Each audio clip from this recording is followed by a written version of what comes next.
Dear student of class 8, I am starting your new chapter number 12, friction. What do you mean by friction? Friction is a force. So, what do you mean by force of friction? The force acting along the two surfaces in contact which opposes the motion of one body over the other body is called force of friction. The force of friction is commonly called friction. तो friction क्या है? Friction एक force है जो दो surfaces के बीच में एक्ट करती है. जब भी एक बॉडी के ऊपर एक बॉडी का सरफेस दूसरी बॉडी के ऊपर मूव करता है, जैसे आप सपोज एक बॉल को किक करो ग्राउंड के ऊपर, ठीक है, तो एक तो बॉल का सरफेस हो जाएगा, एक ग्राउंड हो जाएगा. तो दोनों सरफेसेस के बीच में जिस डायरेक्शन में आपका मोशन हो रहा है उससे अपोजिट डायरेक्शन में एक फोर्स एक्ट करेगी जो इस मोशन को अपोज करेगी. That force is known as force of friction. ठीक है. Whenever there are two bodies in contact and there is a motion, ठीक है, then a force act opposite to the direction of motion is known as friction. Friction वो force है जो motion को oppose करती है. जब भी एक बॉडी दूसरी बॉडी के ऊपर मूव करती है, दोनों सरफेसेस कम इन कॉन्टैक्ट होती हैं, तो जो फोर्स मोशन को अपोज करे and act in the direction opposite to motion, जिस डायरेक्शन में मोशन हो रहा है उससे अपोजिट डायरेक्शन में जो फोर्स एक्ट करेगी, दैट इज फ्रिक्शन. तो फ्रिक्शन क्या करती है? It always opposes the relative motion between the two bodies in contact irrespective of the direction of motion. ठीक है. तो हमेशा जो हमारा फ्रिक्शन है ये relative motion between the two bodies in contact को अपोज करता है. ठीक है. जिस डायरेक्शन में मोशन होगा अपोजिट डायरेक्शन में फ्रिक्शन एक्ट करेगी. Activity. What is the activity? To observe that force of friction always opposes the motion. अब इस एक्टिविटी के थ्रू हम बताएंगे कि फोर्स ऑफ फ्रिक्शन जो है वो हमेशा मोशन को अपोज करती है. क्या क्या चाहिए हमें? एक बुक, अ टेबल और any flat surface. What is the procedure? Take the book and slide it on the table. The book stops after moving some distance. Repeat the activity from opposite direction. आपने एक book लेनी है, उसे slide कराना है table के ऊपर. ठीक है. आप स्लाइड कराओगे तो बुक कुछ देर बाद स्टॉप हो जाएगी मूव करना. अब इसी एक्टिविटी को रिपीट करो अपोजिट डायरेक्शन में. जिस डायरेक्शन में आप बुक को स्लाइड करा रहे थे उससे अपोजिट डायरेक्शन में स्लाइड करा के देखो.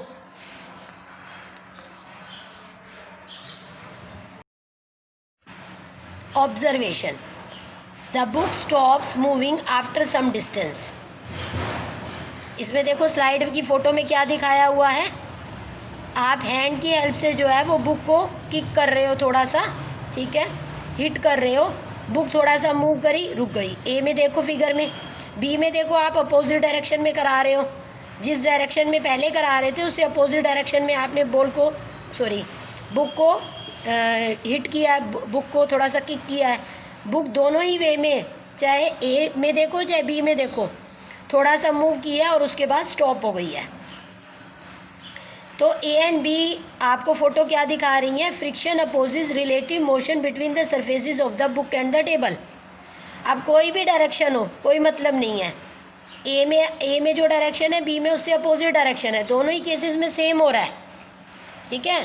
तो इररिस्पेक्टिव ऑफ डायरेक्शन है. जिस डायरेक्शन में आप मोशन प्रोड्यूस करने की कोशिश करोगे फ्रिक्शन उसकी अपोजिट डायरेक्शन में ऑटोमेटिकली एक्ट करेगी. ठीक है.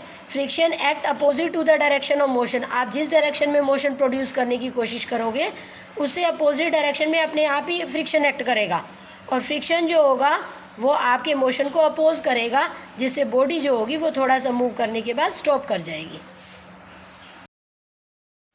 Conclusion. A force is in action on the book from the direction slowly down it's movement. It is the force of friction. तो एक फोर्स है जो कि बुक और सरफेस के बीच में, बुक और टेबल के सरफेस के बीच में एक्ट कर रही है, जो बॉडी के मोशन को स्लो डाउन करते हुए स्टॉप करा देती है. This is friction. ठीक है. It is the reason why a moving ball on the ground stops after covering a certain distance. The ball stops because the surface of the ground offer friction to the surface of the ball in motion. Since friction act in the opposite direction of movement of the ball, so it stops after covering a certain distance.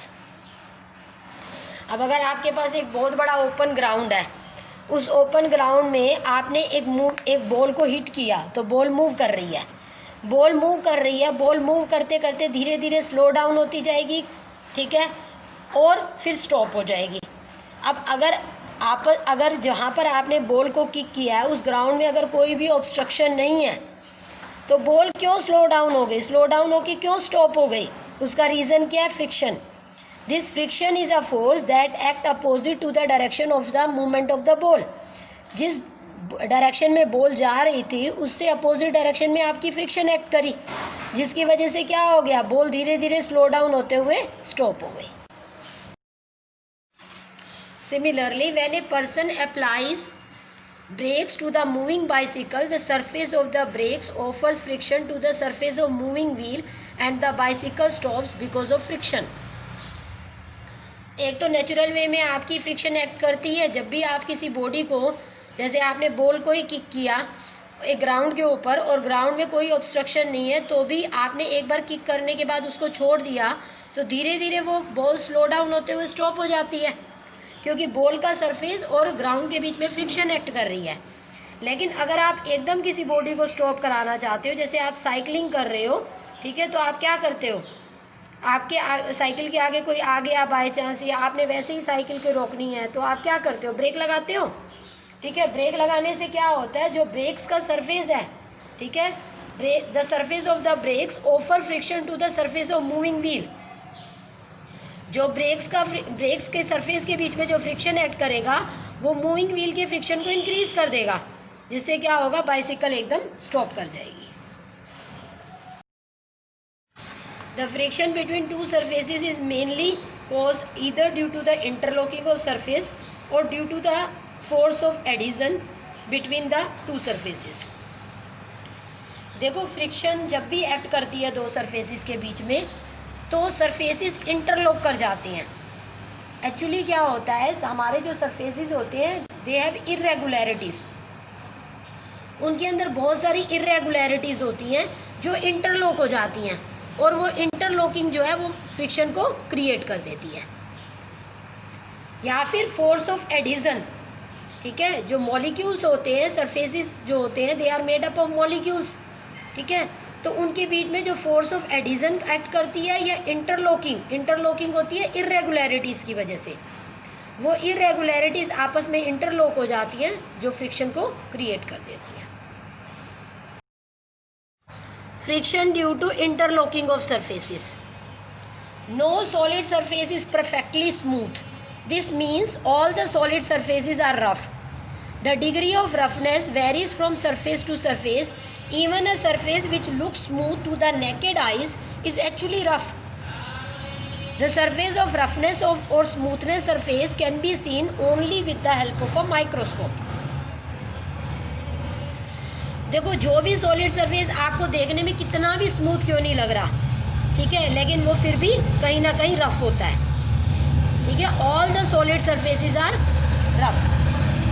अब ये degree of roughness जो होती है, degree of roughness मतलब कितनी roughness है, ये very करती है सरफेस टू सरफेस।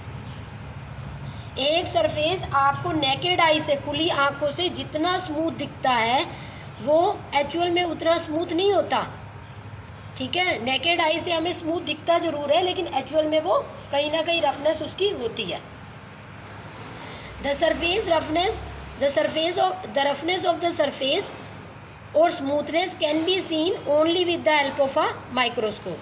सरफेस कितना रफ है, ये कितना स्मूथ है, ये सिर्फ हम माइक्रोस्कोप से की हेल्प से ही पता लगा सकते हैं।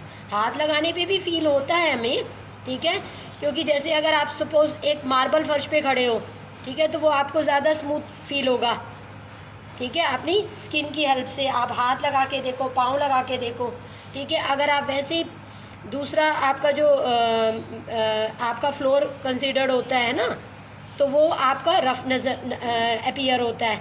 ऐसे ही अगर आप किसी ऊंची नीची जगह पे चले जाओ तो रफनेस और बढ़ जाती है। तो रफनेस कैन बी सीन, लेकिन अगर आपको देखने में एक सरफेस बहुत ज़्यादा स्मूथ लग रहा है लेकिन उसमें कितनी रफनेस है, वो हम माइक्रोस्कोप की हेल्प से ही पता लगाते हैं, क्योंकि जो सरफेसेस हमें देखने में बहुत स्मूथ अपीयर होते हैं, still they have roughness. A magnified view is shown below. Expanded view of a part of surfaces in contact. Roughness of the surfaces in contact can be seen as the presence of hills and valleys. An expanded view of a part of surface is shown. देखो ऊपर वाले view में देखो, अगर दो surfaces जब भी एक दूसरे के कांटेक्ट में आते हैं, जैसे नीचे क्या दिखाया हुआ है, नीचे जो है आपको दिखाया हुआ है फोर्स ऑन द ऑब्जेक्ट। जिस डायरेक्शन में फोर्स एक्ट कर रही है, मतलब बॉडी मूव करेगी, जिस डायरेक्शन में फोर्स एक्ट करेगी बॉडी उसी डायरेक्शन में मूव करेगी। और फोर्स ऑफ फ्रिक्शन कहाँ लग रही है? Opposite to the direction of motion. जिस डायरेक्शन में फोर्स एक्ट कर रहे हैं टू प्रोड्यूस मोशन, उससे अपोजिट डायरेक्शन में आपकी फ्रिक्शन एक्ट कर रही है। Arrows are in opposite direction, arrows की तरफ ध्यान दो, ठीक है। एक बॉडी के ऊपर हम फोर्स लगा रहे हैं, जिस डायरेक्शन में हम फोर्स लगाएंगे उस डायरेक्शन में ही हमारी बॉडी मूव करेगी। और फ्रिक्शन कहाँ एक्ट करेगी? Opposite to the direction of motion. Friction, force of friction जो है वो अपोजिट डायरेक्शन में दिखाई हुई है। तो जो दो सरफेसेस आपस में कांटेक्ट में हैं, ठीक है, उसकी एरो देखो ऊपर की तरफ की हुई है।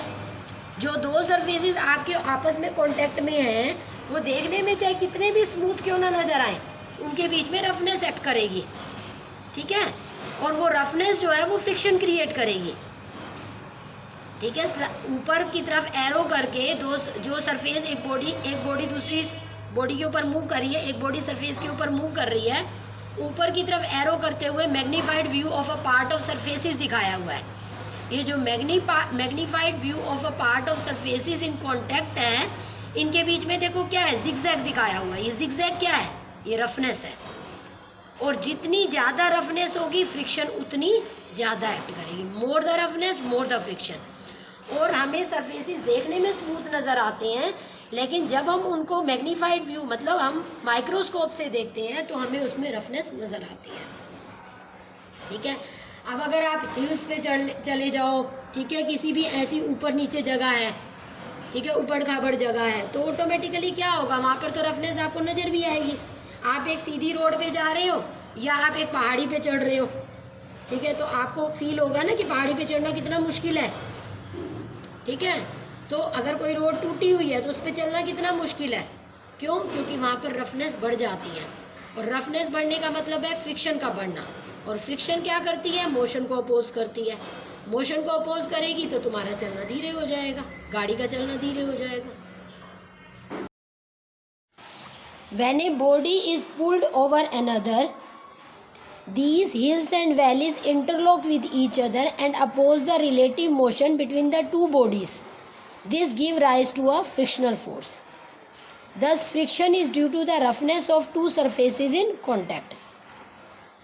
जब भी दो सरफेसेस आपस में कांटेक्ट में आते हैं तो ये जो रफनेस है, जो आपको फोटो में भी इससे पीछे स्लाइड में दिखाया हुआ है, ये जो रफनेस है आपकी वो एक हिल और वैली की तरह होती है। मतलब जो ये जिगजैग मोशन है, दिस इज रफनेस, ठीक है, जो आपको हिल्स और वैलीज की फॉर्म में रिप्रेजेंटेड है फोटो के अंदर, ठीक है। जब आप ऊपर की तरफ आपको वो पॉइंट आउट दिखता है तो आप उसको हिल बोलोगे, नीचे की तरफ दिखता है तो वैली बोलोगे। These hills and valleys are nothing but roughness, ठीक है। ये रफनेस है जो दो सरफेसेस जब आपस में एक दूसरे के कांटेक्ट में आते हैं, एक बॉडी दूसरी बॉडी के ऊपर मूव करती है, एक सरफेस दूसरी सरफेस के ऊपर स्लाइड ओवर करता है, मूव करता है।